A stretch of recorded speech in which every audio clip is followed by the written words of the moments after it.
Hello everyone, welcome to गुरु मंत्रा। उम्मीद करते हैं आप लोग अच्छे होंगे।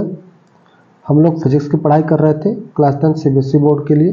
फिजिक्स में chapter number 10 light reflection and refraction. ठीक है, तो अभी जो हमारा पोर्शन चल रहा था वो हमारा रिफ्लेक्शन का चल रहा था।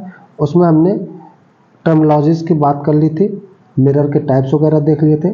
और आज हम लोग बात करने वाले हैं image formation by spherical mirror. यानी स्फेरिकल मिरर, दो मिरर थे आपके पास, एक कॉनकेव था और एक कॉन्वेक्स है। इन दोनों मिरर्स के थ्रू जो इमेज फॉर्मेशन होंगे वो किस तरीके के होंगे, क्या क्या बनेंगे, उसके बारे में स्टडी करने वाले हैं।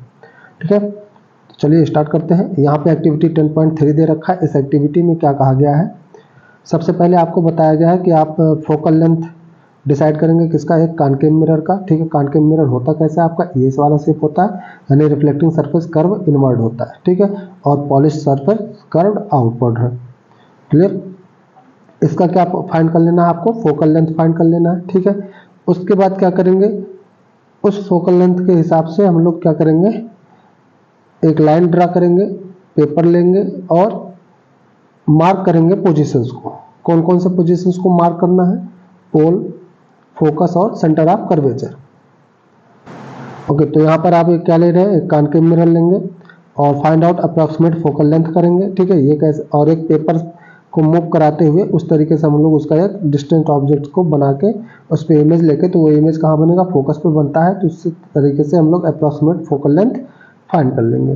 फाइंड करने के बाद उसको क्या करना है, एक मार्क करना है लाइन से विद चाक। ठीक है, और ये लाइन मार्क करने के बाद, जैसे एक लाइन मार्क कर देना है इसे, और ये लाइन मार्क करने के बाद आपको क्या करना है, इसे पे आपको मिरर पुट करना है।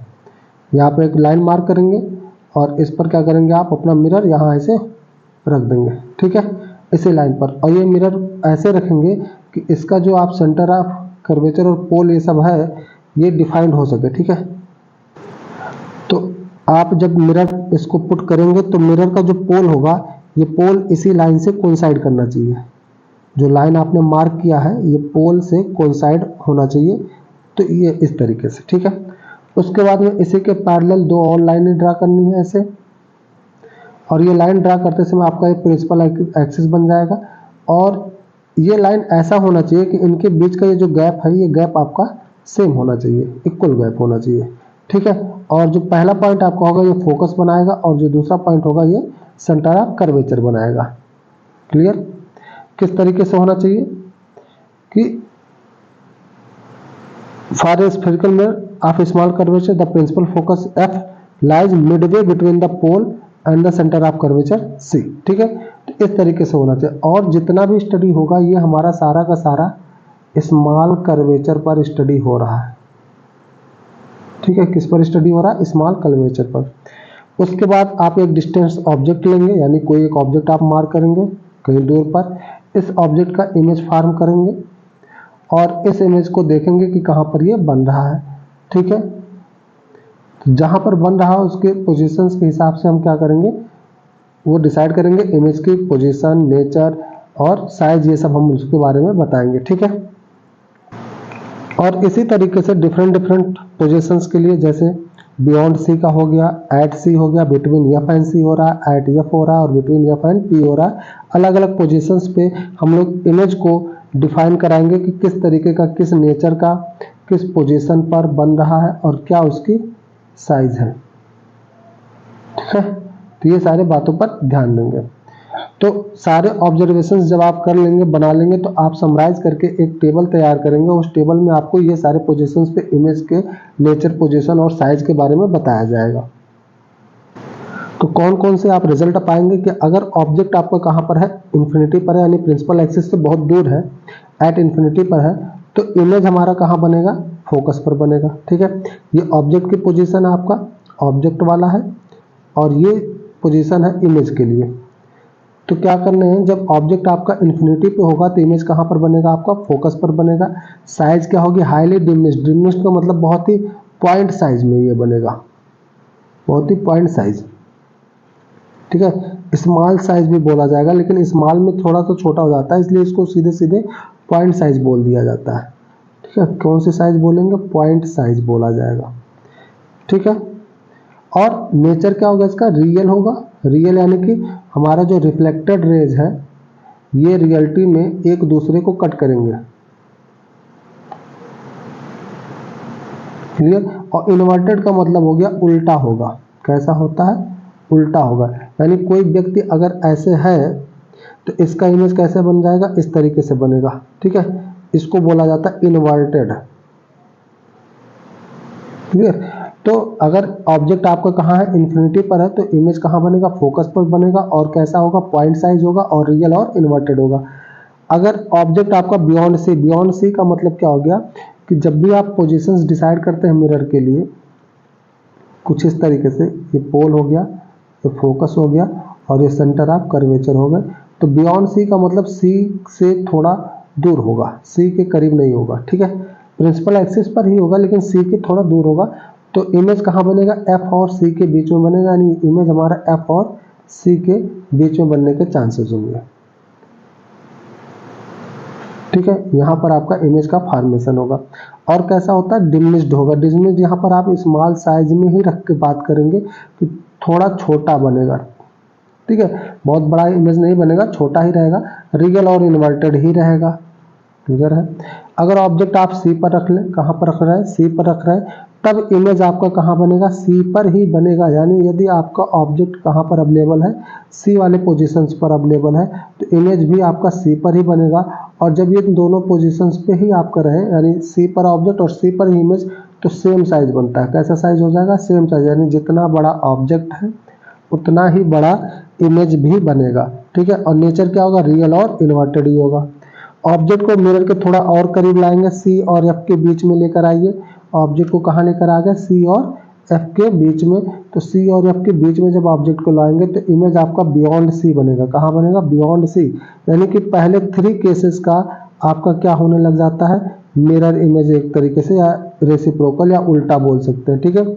अब यहाँ से आपका पूरा उल्टा चलेगा। जैसे क्या क्या हुआ, जब आपका सी पर था तो कहाँ इमेज बना, सी पर बना। यदि ऑब्जेक्ट सी और एफ के बीच में आ जाए, ऑब्जेक्ट सी और एफ के बीच में आ जाएगा तो इमेज कहाँ पहुंच जाएगा, बियॉन्ड सी पहुंच जाएगा, ठीक है। इसी के उल्टे होने लग जाएंगे।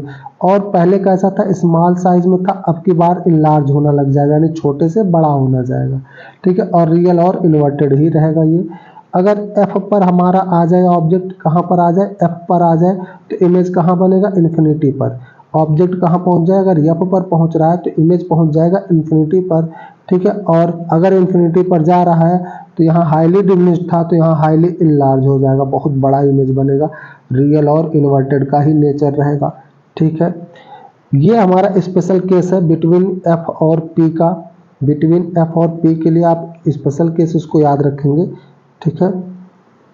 ये स्पेशल केस करके आप इसे याद रखेंगे कि बिटवीन एफ और पी के बीच में अगर आ जाए तब यहाँ सारी बातें पलट जाती हैं, ठीक है। जब बिटवीन एफ और पी में हो जाएगा ऑब्जेक्ट, तब आपका इमेज कहाँ बनेगा, बिहाइंड द मिरर, यानी मिरर के पीछे बनेगा। यानी ऑब्जेक्ट अगर एफ और पी के बीच में है तो इमेज कहाँ बनेगा, बिहाइंड द मिरर होगा। और इस स्थिति में जब आपका बिहाइंड द मिरर बन रहा होगा तो इमेज कैसा बनेगा, बड़ा बनेगा, हमेशा बड़ा बनाएगा। और दूसरी चीज जो रियल इन्वर्टेड अभी तक बन रही थी वो रियल इन्वर्टेड नहीं रह जाएगी, वो कैसी हो जाती है, वर्चुअल और इरेक्ट हो जाएगा। तो इसको आप स्पेशल केस करके स्टार मार के नोट करके रखेंगे कि हमारा कॉनकेव मिरर एक ही सिचुएशन में वर्चुअल और इरेक्ट इमेज बनाएगा। कब बनाएगा, जब ऑब्जेक्ट कहाँ होगा, बिटवीन पोल एंड फोकस, ठीक है। ऑब्जेक्ट कहाँ हो, पोल और फोकस के बीच में, तो इमेज कहाँ बनेगा, बिहाइंड द मिरर बनेगा, यानी ये उसकी पोजीशन। नेचर क्या होगा इसका, वर्चुअल और इरेक्ट होगा। साइज क्या होगी, इनलार्ज होगी, यानी बड़ी होगी, ठीक है। बाकी सारे केसेस में ऑब्जेक्ट कहीं भी रहे, नेचर हमारा रियल और इन्वर्टेड का ही रहेगा। साइज अगर ऑब्जेक्ट मिरर के करीब आएगा, क्लोज आएगा, टुवर्ड्स द मिरर बढ़ रहा है, तो इमेज जो है अवे फ्रॉम मिरर जाएगा, ठीक है। और अगर ऑब्जेक्ट हमारा क्लोज आ रहा है तो क्लोज आते समय ऑब्जेक्ट की हाइट और इमेज की हाइट में क्या डिफरेंसेस होंगे, जैसे जैसे ऑब्जेक्ट करीब आएगा इमेज हमारा बड़ा होता चला जाएगा। और अगर ऑब्जेक्ट बहुत दूर है तो इमेज बहुत छोटा बनेगा। ऑब्जेक्ट अगर करीब है तो इमेज बहुत बड़ा बनेगा, ठीक है। तो इन कुछ बातों को हम लोग ऐसे ही मेमोराइज कर लेंगे, ज़्यादा इसमें सोचना नहीं है, क्योंकि क्या है, एक पैटर्न फॉलो करके चलता है, उसी पैटर्न को बस याद रखना है। क्लियर है? उम्मीद करते हैं आप लोगों को ये पूरा का पूरा image formation by concave mirror का आपका एक फ्लो चार्ट आपको याद रहेगा।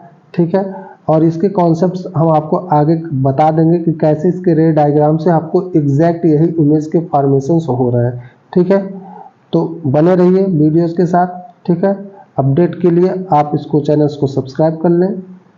क्लियर? मिलते हैं नेक्स्ट वीडियो में, तब तक के लिए बने रहें गुरुज मंत्रा के साथ। Have a good day.